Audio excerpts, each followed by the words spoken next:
Hello, everyone. Welcome back to Stirring Up Success with a Splash. As you'll notice, it's Christmas time. I'm so excited. I'm Angie Snowball, your host. Here with my co-host, Bruce Cramer, a.k.a. the Corporate Cockroach.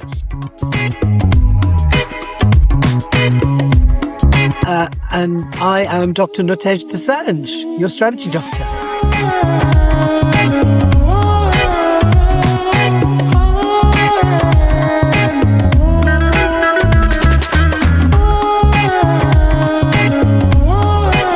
Ready to unpack things with Angie. Angie, what have we got going this week? We are unpacking being behind. Everyone is feeling behind. It's the end of the year. People are starting to look at, wrapping up for the holidays. Oh my gosh, I didn't finish this. What haven't I done this year? Am I ready for 2026? At home, I haven't made Christmas cookies. I haven't gone shopping. These people keep sending me freaking Christmas cards. I haven't even ordered mine yet. So everybody's got their own version of falling behind. Life, career, and business. So we're going to talk about why we feel that way, what we can do about it, how to get over it, and how to just enjoy our lives and what's left of 2025. As I mentioned, I love Christmas in an unhealthy way. So we're going to have all Christmas drinks throughout Christmas, starting with our sugar cookie martini.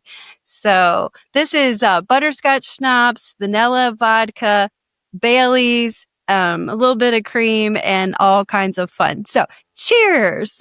Cheers. As you could tell, I went a little heavy on the Baileys. Make it as you like. It's all about Christmas cheer. All right. Bruce is going to lead off and tell us, why do we feel this way?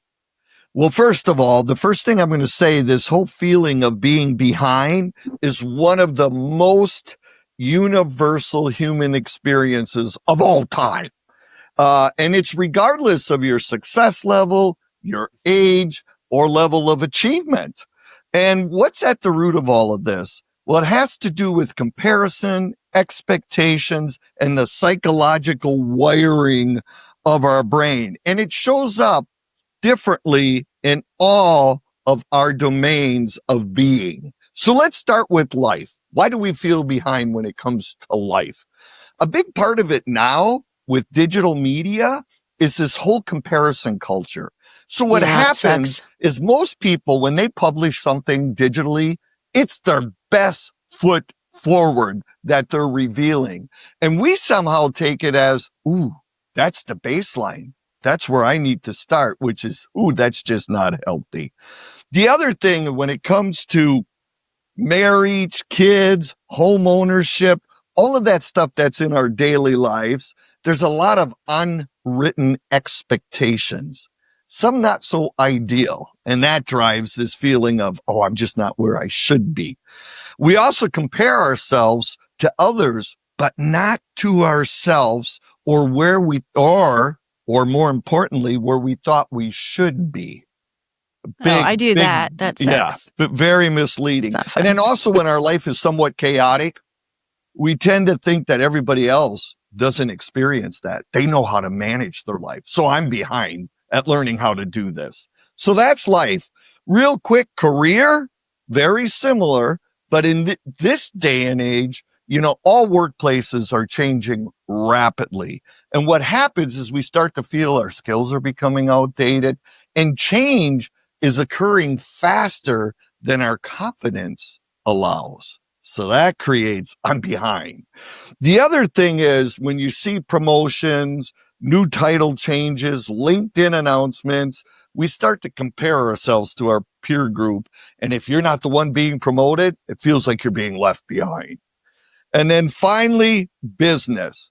What business does not go out and scan their competition? They look at their revenues, their systems, their presence on the web, etc. And it feels like they're moving much faster and with less effort than my business is.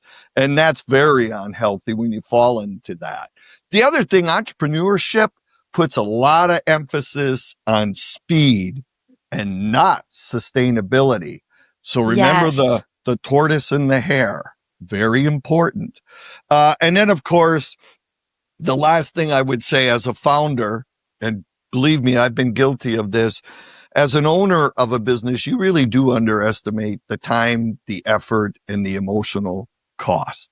So those are just a few of the reasons as to why you feel behind in life, career, and business.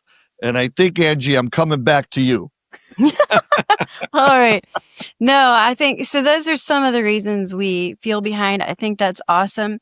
I really like what you said about business because I know when I started doing this, I wasn't really sure where it was going.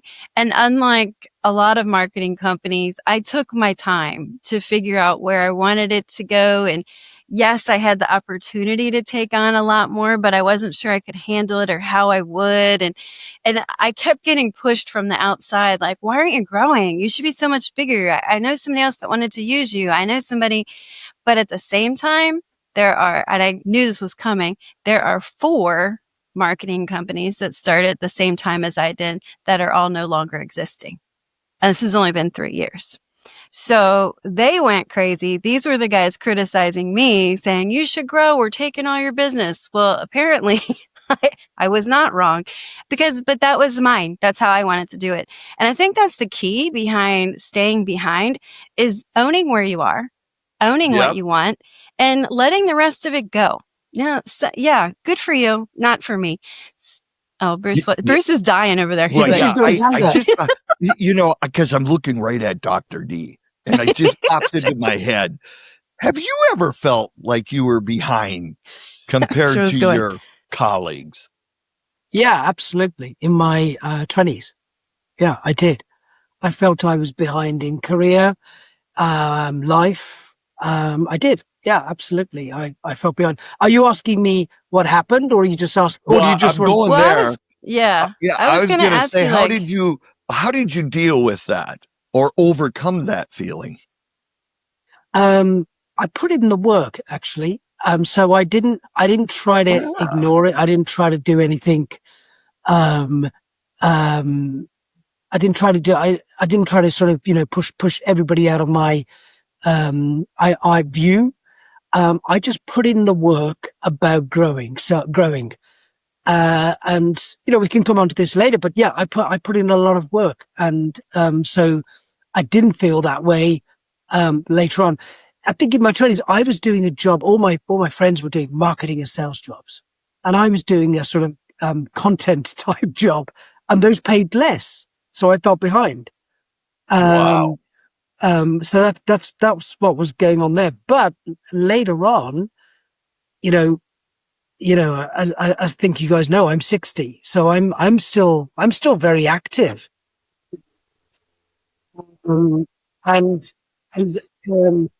Yeah, it's difficult to be active in a sales, marketing, corporate structure where in your 50s.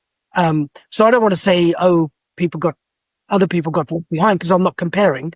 But I just put in the work and it all came good. I think I really wanted to hear that from you too, because that's where I was going to go. Like, academic is different, right? You're in school longer. My son is 25 and I see him doing this right now because he's in something that he's way smarter than I will ever be. So in some kind of weird environmental engineering save the universe program that's like 7 years long. So anyway, a lot of his friends are out of school. They've got these jobs. They're making this kind of money. And I see the stress he has of, I'm behind in life. And I'm looking at him like, dude, you are 25 years old. You have not even begun your life. So, this is just one example, but how do you work on resisting that? Because it sounds like that's what you did, Dr. D. You resisted the need to compare. You used it. You didn't let it work against you. You didn't say, well, this guy here, but I'm only here. You did something else. How can you teach us how to use that? I'm not sure I can teach anybody anything, but I think I can say the following. I think I can say the following. I did plan a lot, and I planned in detail. I became so boring that the degree I was planning, I became boring. I was doing 7-day plans. I've been doing 7-day plans for 30 years, 35 years. Wow. Wow. And I've been, being self-evaluative. And I know you two are like this as well. So rather than spending my energy on looking at other people, I was evaluating myself. I was reflecting on myself. What can I do? What can I do that's better? And I never gave up. I just kept going. And then I will say this. I don't want to say something like this, but I will say this.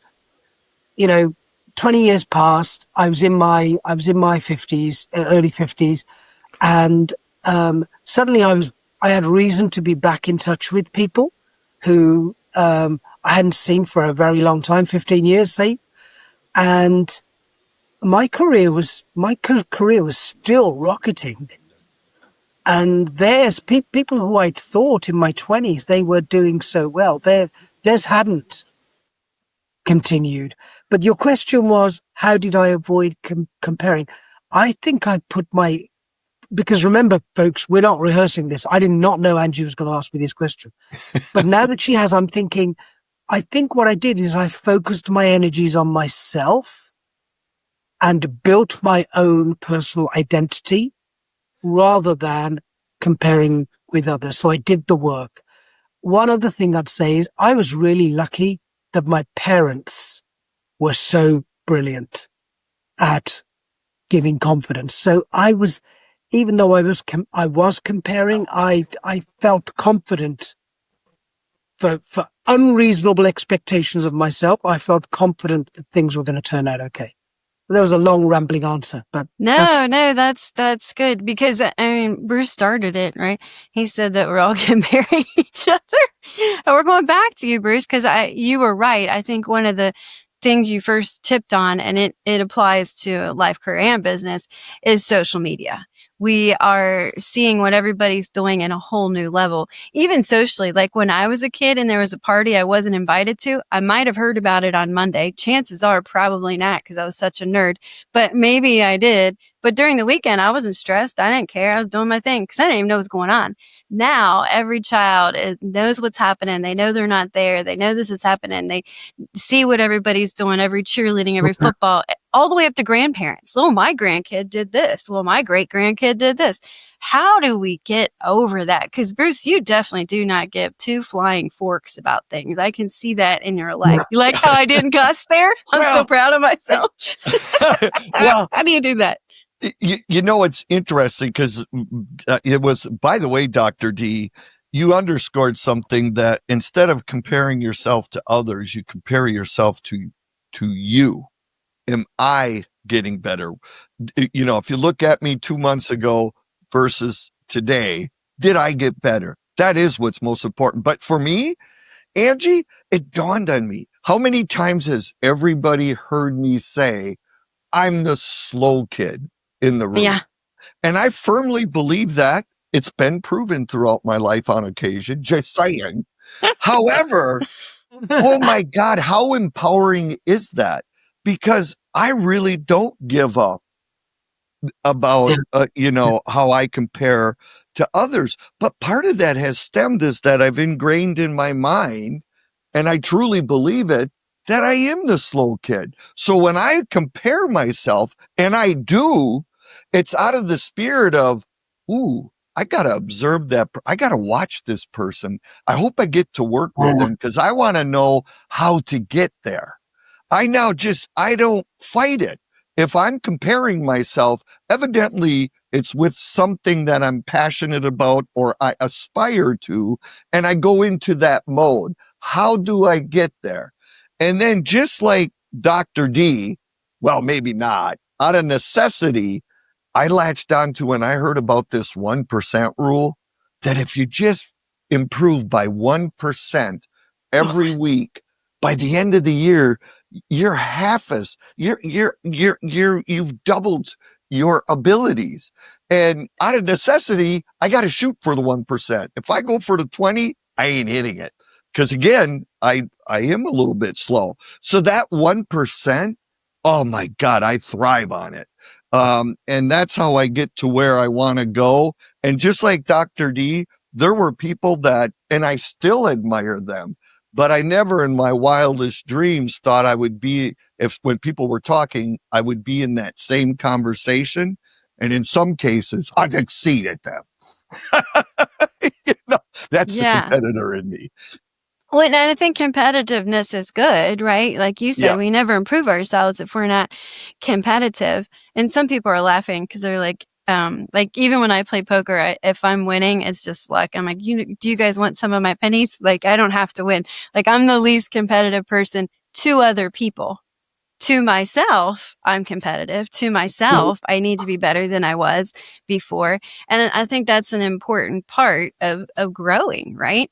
And sometimes that is maybe why we get behind, is because we're too hard on ourselves, comparing ourselves to where we think Yeah. we ought to be. I know personally that set me back a lot. And that's kind of why I worry so much about my son. Like, I was at 30, like, oh my God, I can't believe my life is where it is. Realistically, I was 30 years old. I'd already done an international assignment. I mean, what the hell did I want to do? But at that time, I felt behind. At that time, things were happening. I felt behind. And then you make poor decisions. When you think you're behind, it's a possibility you make poor decisions to stay ahead. You go down the wrong path. Maybe you spend too much money. Maybe you wear yourself out. Maybe you burn out. Maybe you're unhealthy. These are the dangers of falling into that trap of falling behind. So we talked a little bit about what we can do when we feel falling behind. And what I heard both of you say a little bit was mindset. Like, you got to change your mindset of, I'm not behind, right? What are some tips that you have for people? And we'll go to Dr. D first, because he's Mr. Science Brain guy. What kind of tips do you have for helping people rewire that feeling of I'm behind in that comparison? How do they change that? So I think there are some short-term tactical things you can do, and there are some long-term foundational things you can do. I personally think, so let me talk about the long-term, because I think Bruce is going to be far more articulate with the short-term tactical stuff. But in terms of the long-term, there's only really a few ways you can permanently change mindset, I've come to learn. And that is really to do meditation type exercises, breathing type exercises. I'm not going to bore with people with what they are now, but calming exercises, which I'll just talk about one. You breathe in for 4 breaths, you hold your breath for 7, you breathe out for 8. If you do that several times a day, a couple of minutes a day, that activates a different part of your system. The wise, I'm just going to call it the wise sage part of your system. And you're going to just make better decisions and stop comparing yourself with others when you are activated that wise sage part of the brain. And I've got some great news for everybody. It just doesn't take that long. It takes a few weeks of doing these breathing type exercises. You go to the gym, we do physical exercise. What about exercising the brain? Right.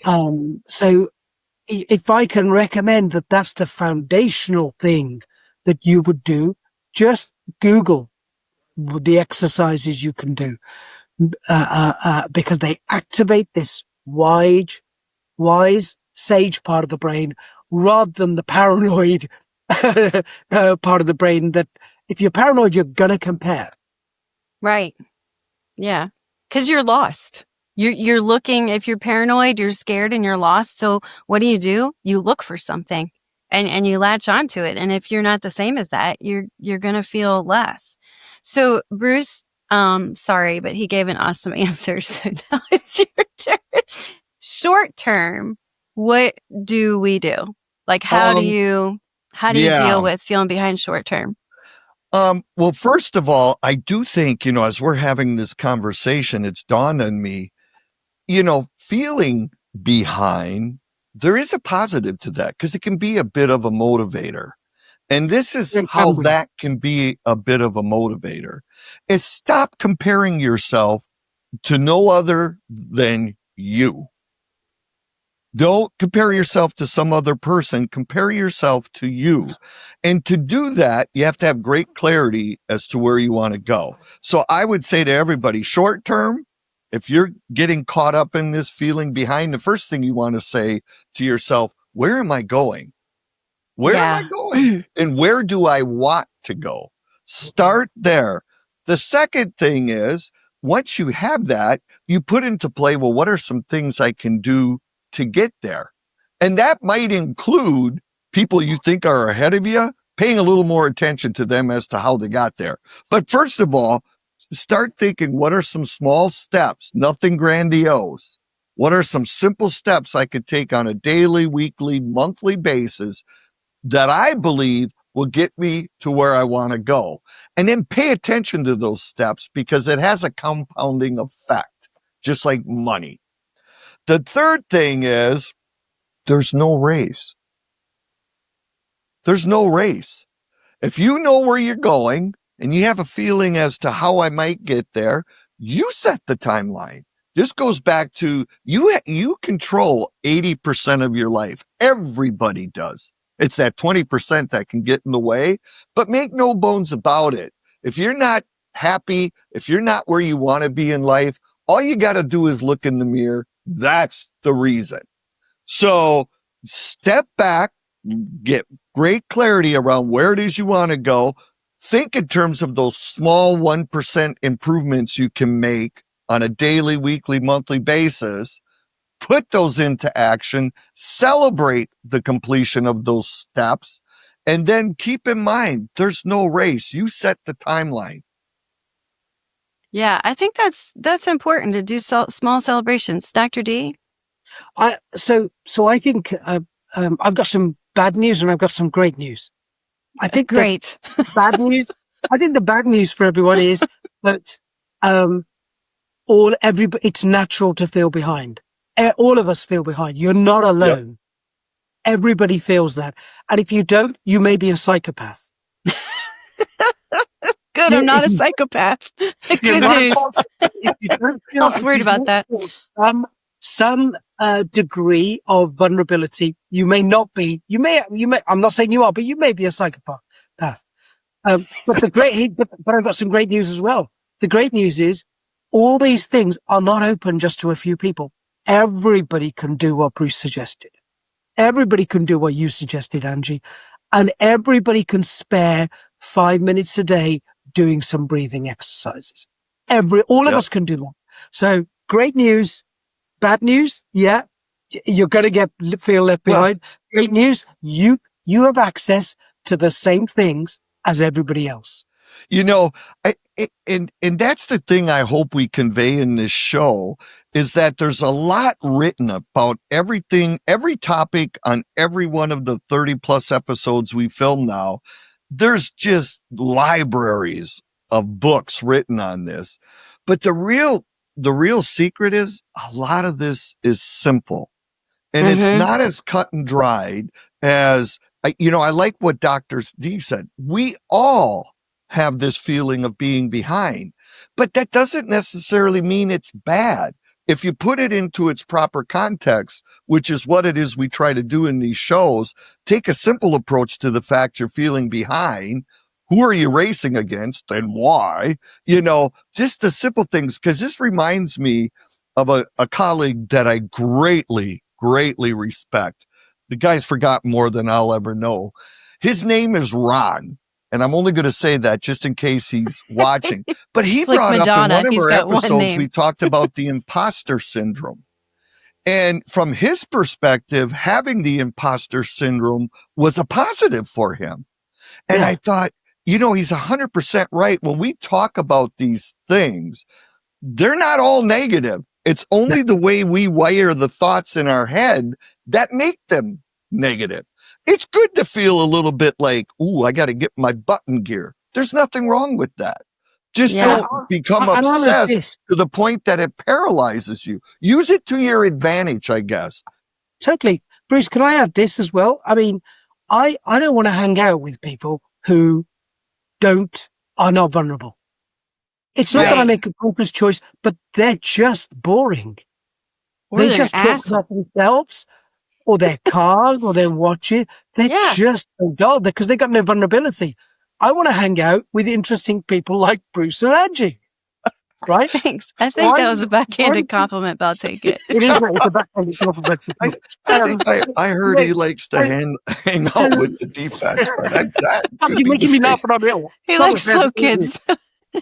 Oh my God. No, I think Oh my that's God. great. It's a lot about, and again, a lot of this is easy. Like Bruce said, some of it's just Yeah. finding the positive in it. You know, like I'm a big Christmas person. I put up way too much Christmas, right? And it dumped snow on us. So we didn't do outside, and we probably won't because it's too damn cold. And part of me was like, oh, I'm so far behind. I didn't get the outdoor decorations up. All the neighbors have their stuff. And my husband walked in. He goes, thank God we don't have to take all that crap down in January. And I was like, well, there's the positive. but truly, like anyway, anything that happens, there's going to be a positive to the other side of what's happening. You just you gotta look for it, you know, and like those Christmas cards that are coming. You know what? So what? You didn't send yours. Thanks for reminding me to do it. Otherwise, I may never have sent them. You know, something like that. You got to look at the pieces that are coming out. Same with your career. All right, I'm behind, but maybe it's going to motivate me. I think all these things are important about how to frame things. And one of the most important things probably as we deal with being behind is another thing. Dr. D said, we're all human. We all feel behind. Part of that's because we are behind. We're always behind something, whatever you set your expectation to. So like he said, maybe it's adjusting your expectation. I swear I only had one drink. Or the other one is, adjusting your expectation. Also letting it go. Just like Bruce is like, I'm Tom on a second here. These are really good, folks. You should definitely look up the Christmas cookie martinis. But, you know, sometimes that's the easiest thing. And let it go sounds so easy, but it's not. Because you have to have the mindset to say, let it go. And something I think helps in life, career, and business is talking to other people. Because on Facebook, we see all the greatest parts of things. When we sit in real life, people are like, oh my God, you have the most beautiful tree. I'm like, yeah, well, I should, because it took me 12 freaking hours to put it together. And I went through 3 bottles of wine and I had a headache the next day and my kids were crying and it was awful. But that's the reality. And the reality doesn't come out in that Facebook post. The reality comes out when we're with real people having real conversations. So when you're feeling behind, when you're feeling like I can't keep up, adjust your expectations, adjust your mindset, look for the positive, talk to other people, find the support to get you where you want to be. So I think these are some important things about feeling behind. Bruce is going to jump out of his chair. Bruce is dying. Well, Angie, though, Angie, you said something so profound and so simple. You know, there's a lot of books, and, you know, one of the big buzzwords out there are these mastermind groups. I remember Napoleon Hill in Think and Go Rich talked about the mastermind. And everybody thinks that's a big, lofty, heavy duty concept. All it is surround yourself with a couple of people you can have frank conversations with. Make what sure it is. In your life, you have people that you respect, people that you trust, but it can be anywhere from 2 to maybe you've got a half a dozen people. But I would say, just like you just said it, when you're feeling behind and you're becoming obsessed to the point that it's maybe causing a little paralysis in your ability to move forward, have that conversation. And if it's somebody, you know, build those relationships of people you know and trust where you could say, God, I'm struggling right now. I feel like I'm way behind. Because one, don't pick people that'll blow smoke up your ass. That's the worst thing you can do. They're useless. But they might say, well, put it into perspective, Bruce. Yes, you're not at your 10 million mark in terms of your new business, but damn, you're already at 2. That's pretty damn good. You know, the thing a mastermind group does for you is provide a fresh set of eyes and perspective. And you'll be surprised how quickly you'll feel like, okay, I might be a little behind, but and it makes you not feel alone. That's the thing. You're not alone. We think we're alone. When we feel behind, we feel like we're the only one. Well, guess what? A winner of a race is a winner of a race for a reason. There's one. Yeah. Everybody else lost with you. So most of the time when you're behind, you're with everybody else. So don't stress out. Enjoy it. Have a good time. Enjoy your life. Let all that go. Let that guy win and you can hang out and party with the rest of them. So I think those are like important pieces to think about. It's really, again, comes down to simplifying life and mindset. So I'm going to give these guys a break. We're getting close. I'm going to give them a minute to think about their number one takeaway while I give our audience some homework. So as we talked about what to do tangibly, I'm feeling behind. This week, I want you to write down 3 things where you feel behind. Then I want you to write down 3 things that you accomplished that week. Okay? And then I want you to write down the 3 things that are most important to you in life. So completely different, right? 3 things that are most important to your life. Most likely that's going to be something like family, friends, God, something like that, right? Now look at those 3 things that you're behind on. Do they really impact your values? Are they really that important? Then take all that into account, adjust your list, and write down the 3 important things you're going to do this week. And applaud yourself for doing those 3 important things. You're not behind. You did what's important. All the rest will catch up when it's time to catch up. Okay, so that's your homework this week. Bruce, what was your takeaway from this week? I'm going to be a little naughty. We're in that season. Are you naughty or nice? So, when you brought up the idea of something just popped up on my screen here, just bear with me, that this idea of Christmas cards. Thank you for sending me that Christmas card because now it reminds me I'm a little behind. I got to get them out. Well, I'm going to flip the total script. I'm not sending you a Christmas card because I'm going to let you feel like you're way ahead of me. Good luck. Oh, Noel will send me one. I'm not worried. Yeah. I'm not worried either. I'll probably get a present from Noel. I'll probably get a Porsche or something from Noel. So what do I care? No, but my takeaway is put everything into perspective. Yes. And awesome. You're only behind according to you. Yes. I like that. And that's why I think it's important. Write those values down. It's so easy to lose track of these values when you're rushed, you're under pressure, and then you're making decisions that are no longer based on your values. That's what I said. Write your values down and see, were those 3 things you felt behind on, were they actually important? Maybe you need to adjust your mindset. And this is a tangible way for you to see, I can't believe I thought those 3 things were important. This is what I need to do. Okay, Dr. D, your takeaway.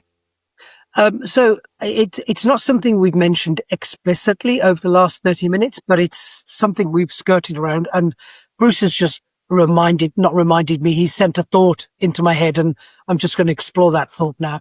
And it's this, that when we feel left behind, what can often happen is that we can become overloaded. Literally, our frontal cortex can become overloaded. And we are really, as we said earlier, Angie, we're being paranoid.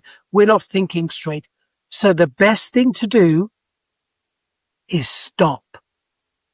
Don't do anything, because, and here's where the research comes in, thoughts, feelings only last 90 seconds. If you don't fuel them with thoughts, they will disappear in 1 minute, 30 seconds. So just stop.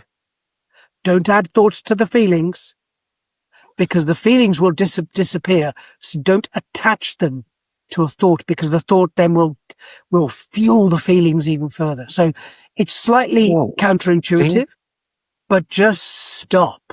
Stop overloading the part of your brain that makes you paranoid and feel left behind. Because because the thoughts are going to fuel the feeling, but you can put it to an end. Just wait 2 minutes.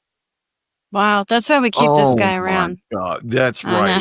Holy shit, I got to drink the rest of this. I've been sending Christmas presents to you guys. Cheers, brother. Oh my God, that was good. Damn. Oh, that's so good. And especially well said at a time of year that feeling is paramount. because during the holidays, everybody in different situations have different feelings. Some people are extremely ecstatic. Some people are depressed. Some people are lonely. Some people are excited. Some people are anxious. But whatever they are, they're all feelings and they all fuel decisions. So I love that concept of whatever it is, stop. When you're feeling really behind, stop and don't fuel it. That's awesome advice. Thank you, Dr. D. And I think again, my takeaway is really where Bruce started us off. Don't compare yourself. Every single human being, every single situation is apples to oranges. And yet we sit here and act like we're comparing apples to apples. We'll never do that. There's no way to compare everybody. You don't know what's happening in their lives, what happened in their lives, what is going to happen. There's so many things we don't know. Don't compare yourself. I think that's how we really stay ahead. And when you're really feeling it, the pressure of something, let it go. Go to Publix and buy the damn cookies. You don't have to bake everything, right? So whatever, sit back and have a Christmas cookie martini instead and enjoy your life. So once again, we just want to thank everyone for being here with us. Please like, subscribe, share with your friends. If you have questions, topics you want us to talk about, let us know. Please comment. And we are just so grateful and happy to have you here. We look forward to seeing you next week. Until then, cheers. Bye-bye, guys. Cheers.